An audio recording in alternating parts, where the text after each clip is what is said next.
दोस्तों, राजस्थान के अलवर ज़िले में भानगढ़ का किला स्थित है। यह जयपुर और दिल्ली के रास्ते के बीच में सरिस्का राष्ट्रीय उद्यान के एक छोर से लगा हुआ है। भानगढ़ का किला अपने बर्बाद होने वाले इतिहास और कई बहुत सारी रहस्यमय घटनाओं के कारण प्रसिद्ध है। तो दोस्तों, एक बार हमारे चैनल में आप लोगों का फिर से स्वागत है।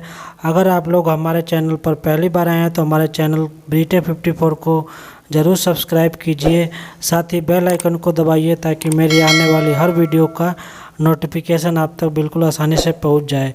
तो चलिए दोस्तों, हम वीडियो को आगे शुरू करते हैं। भानगढ़ का किला जो है भारत के सबसे डरावने स्थानों में गिना जाता है। यहाँ तक कि पुरातत्व विभाग द्वारा सूर्योदय और सूर्यास्त के उपरांत किले में प्रवेश न करने की चेतावनी जारी की गई है। सन 1573 में इस किले का निर्माण होने के बाद भानगढ़ का किला लगभग 300 वर्षों तक आबाद रहा। उसके बाद यह धीरे धीरे ध्वस्त होता गया और इसके ध्वस्त होने और उजड़ने के पीछे कई कहानी बताई जाती है, जो कि लोगों के द्वारा सुनाई जाती है और हमें कहीं लिखी हुई मिलती है। भानगढ़ किले का निर्माण जो है 1573 में आमेर के महाराजा भगवंत दास ने करवाया था। यह उजड़ने के बाद यह किला लगभग 300 वर्षों तक आबाद रहा था। महाराजा भगवंत दास के कनिष्ठ पुत्र मानसिंह थे, जो मुगल बादशाह अकबर के 9 रत्नों में से शामिल थे। उनके भाई माधो सिंह ने सन 1613 में इस किले को अपनी रिहाइश बना लिया था। माधो सिंह के 3 पुत्र थे, सुजान सिंह, छत्र सिंह और तेज सिंह। माधो सिंह की मृत्यु के बाद भानगढ़ किले का अधिकार छत्र सिंह को मिला। छत्र सिंह का पुत्र अजब सिंह था। अजब सिंह ने भानगढ़ को अपनी रिहाइश नहीं बनाया, बल्कि उसने निकट ही अजबगढ़ बसाया और वहीं पर रहने लगा। उसके 2 पुत्र काबिल सिंह और जसवंत सिंह भी अजबगढ़ में ही रहे, जबकि तीसरा पुत्र हरि सिंह सन 1722 में भानगढ़ का शासक बना। हरि सिंह के 2 पुत्र मुगल बादशाह औरंगजेब के समकालीन थे। औरंगजेब के प्रभाव में आकर उन दोनों ने मुसलमान धर्म अपना लिया था। धर्म परिवर्तन होने के बाद उनका नाम मोहम्मद कुलीज और मोहम्मद दहलीज पड़ा। औरंगजेब ने इन दोनों को भानगढ़ की जिम्मेदारी सौंपी थी।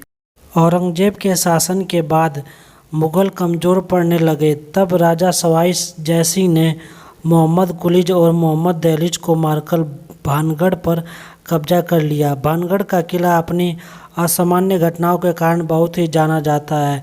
ये असामान्य घटनाएं किले को रहस्यमय बना देती है।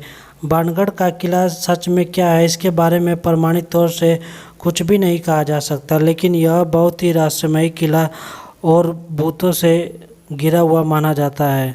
इस किले के बारे में कहा जाता है कि इस किले की घटनाओं की वास्तविकता भानगढ़ किले के उजड़ने से इनकी कहानियाँ जुड़ी हुई है। भानगढ़ किले के उजड़ने के पीछे की 2 कहानियाँ बताई जाती है।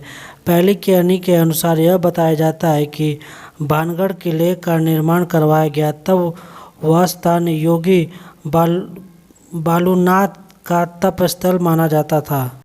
उन्होंने इस वचन के साथ महाराजा भगवंत दास को भानगढ़ किले का निर्माण कराने का अनुमति दिया कि किले की परछाई किसी भी कीमत पर उनके तपस्थल पर नहीं पड़नी चाहिए। महाराजा भगवंत दास ने तो अपने वचन का मान रखा, किंतु उनके वंशज माधो सिंह इस वचन की अवहेलना करते हुए किले की ऊपरी मंजिल का निर्माण करवाने लगे।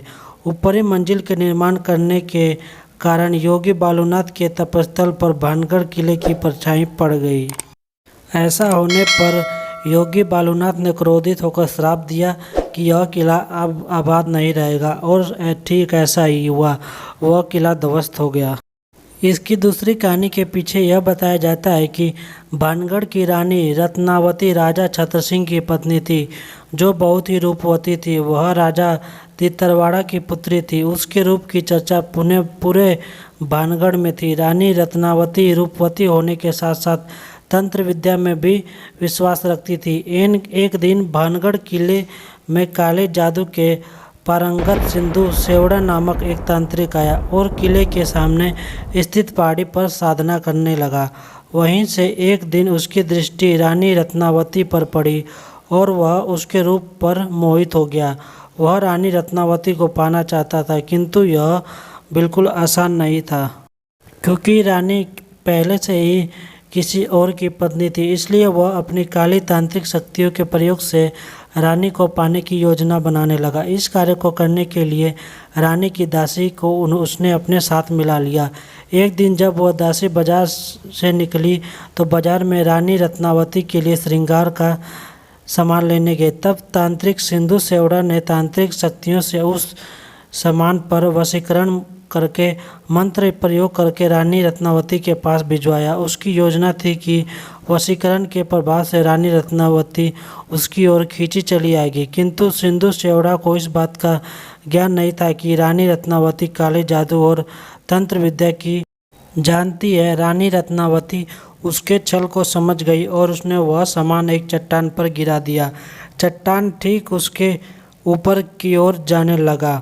इस तरह देखकर सिंधु सेवड़ा बिल्कुल चौंक गया। जब तांत्रिक ने चट्टान को अपनी मौत देखा तो उसने श्राप दिया कि भानगढ़ किला बर्बाद हो जाएगा और वहाँ के निवासियों की शीघ्र ही मौत हो जाएगी और भानगढ़ में उनकी आत्माएं भटकती रहेगी।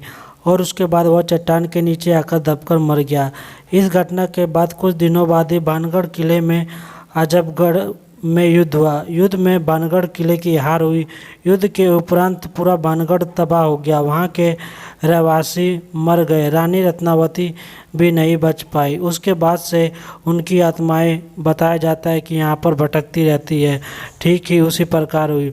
दोस्तों, इस किले के बारे में यह 2 कहानियाँ प्रचलित है और इन्हीं 2 कहानियों के आधार पर यहाँ पर बताया जाता है कि यह भूतों का घर है और यहाँ पर मरे हुए लोगों की आत्माएं भटकती रहती है।